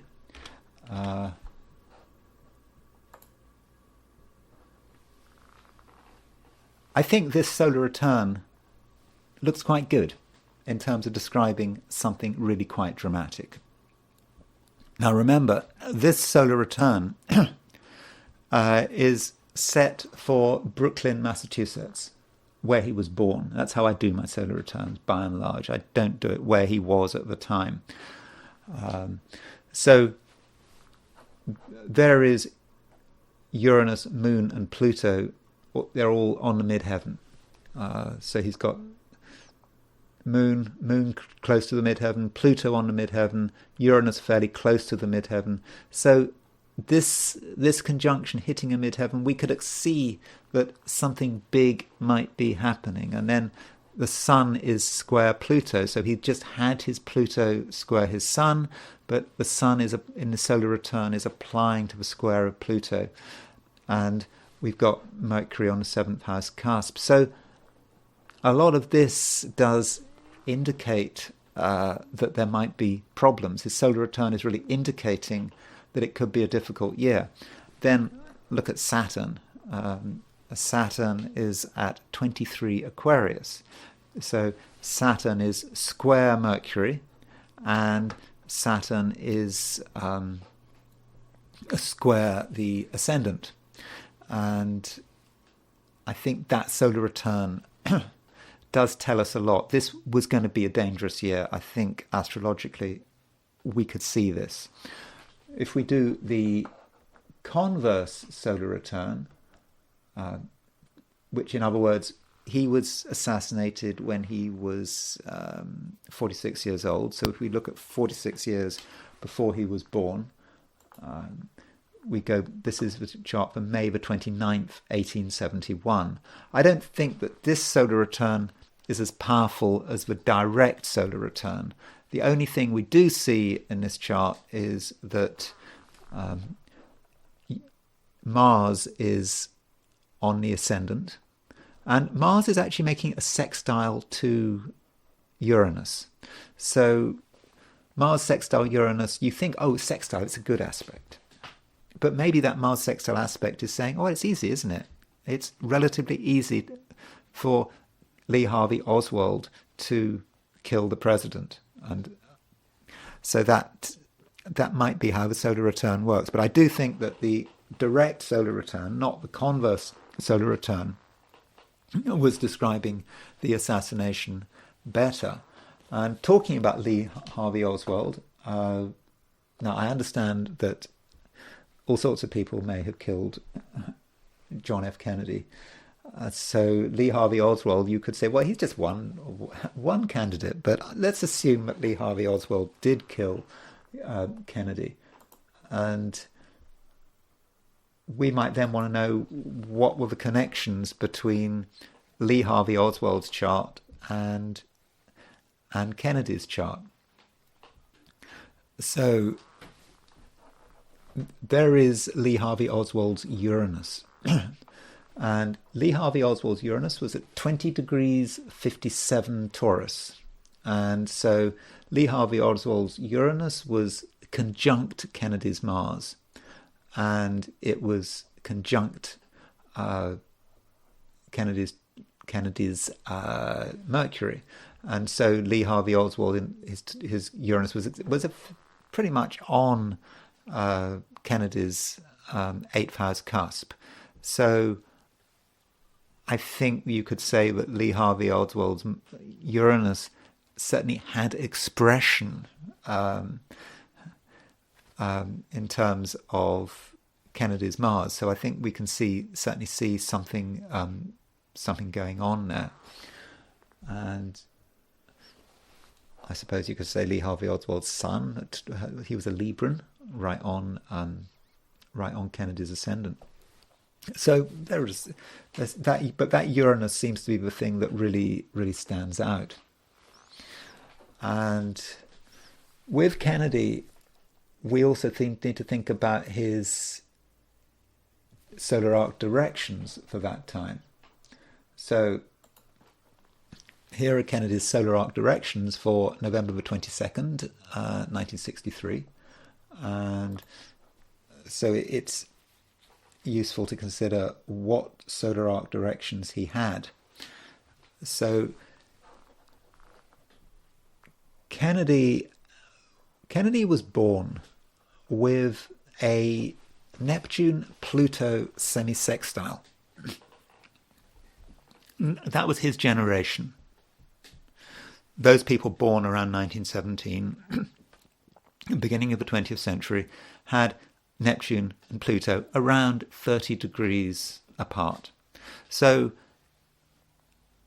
it's always a good idea when you've got that kind of aspect to track it, to see what happens when you direct it, when you move that Neptune and Pluto forward, say by 46 degrees. And if we move that Neptune-Pluto semisextile in his chart forward, you find that when you direct Neptune gets directed to 17.3 Virgo, which is right on his moon. And so Neptune on his moon, dissolution. You could associate that with death. Then you see that Pluto has directed to 17 degrees Leo. So Pluto is directing to a square of Mars. So I think that having solar arc directed Pluto square his Mars and solar arc directed Neptune conjunct his moon is kind of fitting what had happened. And it's a reminder that we're talking about the potential. It's all about potential. He was a part of a generation born with Neptune sextile, semisextile Pluto. Neptune in Leo is trying to deal with Pluto in Cancer. I suppose Pluto in Cancer, he was born in the middle of the First World War. He was born just as America got involved in the First World War. I suppose that would be Pluto in Cancer. That's his generation. But Neptune in Leo is, I suppose, trying to show leadership in a difficult situation where people are dying for their country, something like that. But here was a leader, and I suppose you could say he died for his country in a way, but that Neptune-Pluto semisextile seemed in the end to be associated with his death, at least from the perspective of solar arc directions. And another thing you might want to see is that I said that Pluto squared his Mars by solar arc direction. But Mars, his solar arc directed Mars, was at 2 degrees 49 Cancer. So solar arc, and he had that Mercury-Mars conjunction it started off at 20, around 20, Mars at 18 Taurus, Mercury at 20 Taurus, had directed to 2 degrees Cancer, 4 degrees Cancer. So it was on his Pluto. So he had solar arc directed Mars on his conjunct his Pluto, and he had solar arc directed Pluto square his Mars. So we get a double effect of Mars-Pluto, and I think that does help explain why he died when he died. So I think from a solar arc directions point of view, we do get a strong sense of his death and why he died when he died. Finally, looking at Kennedy, we do have to consider his inauguration chart. And then there is the question is, which inauguration chart do we choose? He officially became president at noon on 1960. That's the official legal time he became president. So modern presidents, they always have Sun on the midheaven by definition. Sun in Aquarius on the midheaven. That's the way it is. And you can see that Neptune, he had Neptune on the descendant. So that's the inauguration chart. what is the potential of the inauguration chart? Okay, he had his inauguration when there was a Pluto North Node conjunction, so you can think of the tragedy associated with his inauguration. With his presidency. But how does that inauguration impact his assassination? So here's his inauguration. This is the legal moment he became president, and so how does it hit him? So in terms of a legal moment, I mean, it's not massively dramatic, I wouldn't have said. Neptune is always going to hang around the descendant, because Neptune is a slow-moving planet. So I don't think that we necessarily need to get too excited about that. There is a conjunction, a square between Sun and Chiron at his inauguration. So his Sun was at 29. The Sun was at 2944 Scorpio, and Chiron. The Sun was hitting his Chiron. So there's Kennedy's Chiron, 2959 Aquarius, and the Sun was at 2944 Aquarius. So we need to remember that. But it doesn't seem to me that inauguration at noon, doesn't strike me as being too major. When we got another inauguration chart, and that is the symbolic inauguration. That is when he took the oath of office. And so his oath of office took place quite a long time afterwards. He took the oath at 12:51. So he'd already been president for 51 minutes legally before he took the oath of office. And the ascendant had moved forward to 29 degrees Taurus, and there's Chiron. Hold on, let me just remind myself, what was I talking about? Did I say that? I got myself a bit mixed up with Chiron. So Kennedy's Chiron, so Kennedy's got his Chiron at 29 degrees Pisces. Just to remind us, so that's where his Chiron is. Chiron, when he took the oath of office, when he took the oath, Chiron was at 29 degrees Aquarius. So Chiron was just one sign off the Chiron return.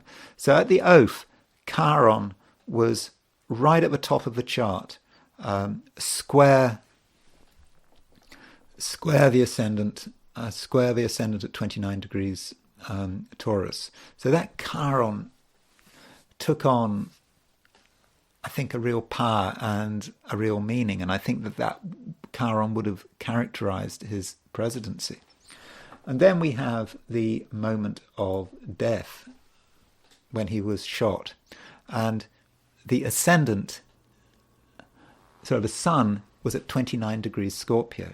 So the moment the Sun got to when Kennedy took the oath, when the Sun crossed the descendant, that was when he got assassinated. So the Sun was on his descendant, was square Chiron at the moment of his assassination. So I think that in Kennedy's chart, the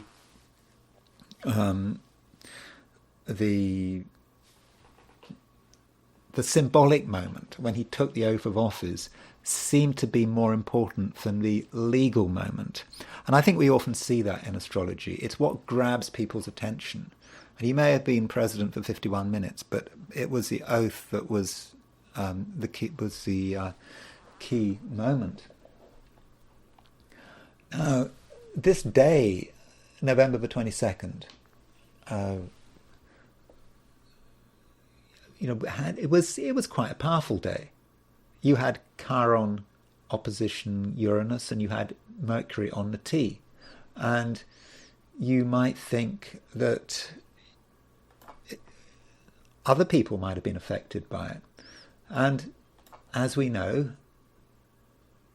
C.S. Lewis, author of the Narnia Chronicles, he died on November the 22nd, 1963, on the same day.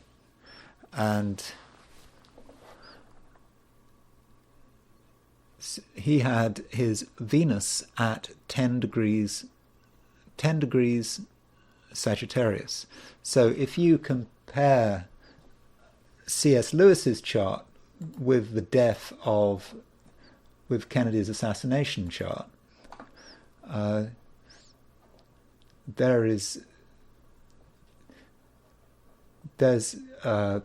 C.S. Lewis's sun at 10 degrees 55 Aquarius, 10 degrees 55 Capricorn, Venus at 10 degrees Sagittarius. So there we have Uranus was square his Venus. He had Chiron square his Venus, and we had Mercury conjunct his Venus.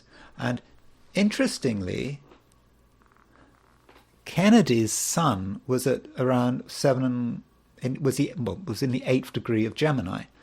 C.S. Lewis, who died on the same day as Kennedy, had his sun in the 8th degree of Sagittarius. So there was a link between C.S. Lewis's chart and Kennedy's chart, and in both cases their suns were being certainly widely aspected by Pluto, but in a way his Venus was being exactly hit. So I think that there was a link between C.S. Lewis and Kennedy. But he wasn't the only person who died on the 22nd of November 1922. Someone else who died was Aldous Huxley. And so Aldous Huxley apparently was kind of wondering why everyone was crowding, as he was on his deathbed, was wondering, why people were crowding watching the TV. And the reason being is because the president had just been shot. So turning to Aldous Huxley's horoscope, so we don't have a time of birth for Aldous Huxley, unfortunately. But we do have, actually this is a chart for his death. So he died at 5:20 p.m. So this is... So what had happened, his death is quite strange, because the last thing Aldous Huxley requested before he died was an injection of 100 micrograms of LSD. So his wife gave him a couple of hours before he died an injection of LSD. Those were the days when you could just get some LSD out of the medicine cabinet. And so he died at 5:20 p.m. on November the 22nd, 1963.